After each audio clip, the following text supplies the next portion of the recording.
Hello everyone. I am drberkkkaratas. We're going to talk about morning stiffness. Of course, I will not tell you about this subject in great detail. That's because we don't know exactly why morning stiffness happens either. I will talk more about the practical part of the work rather than the theoretical part.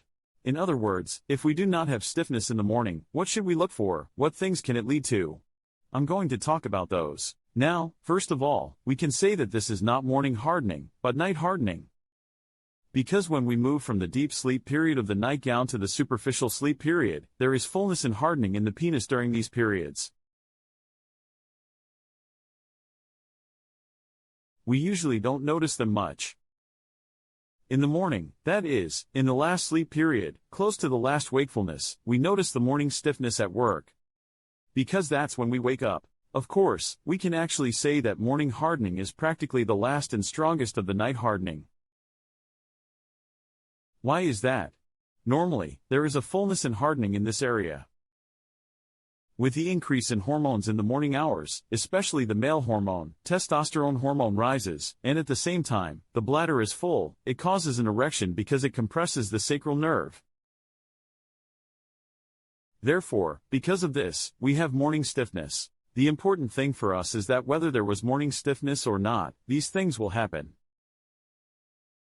Now when we are deciding this, for example, you had stiffness in the morning, we look at the order of intercourse. What happens during the relationship is what matters to us. If you have stiffness during intercourse, there is no problem. This is already a normal situation. The second alternative is that you have stiffness in the morning, but there is a loss of hardness during intercourse or you do not have hardness. We say that this situation is usually not physiological, but psychological. Of course, this is not 100%, but we are guessing about it and we are going more on it. You do not have stiffness in the morning, and during intercourse, the stiffness is very good, everything is fine, then we can say that there is no problem again. We do not have stiffness in the morning, there is a serious problem in the relationship, there is no hardening in the relationship or it is gradually decreasing. Then we can say that the physiological problem is the most important part of us, the most important part of the job, the part that needs treatment, the physiological part. Of course, in the psychological part, sex therapists must treat it. Morning stiffness is a really asked question. I don't have stiffness in the morning, people suddenly panic, I don't have any morning stiffness. This is not a big deal. What's going on in the relationship? That's what's important to us.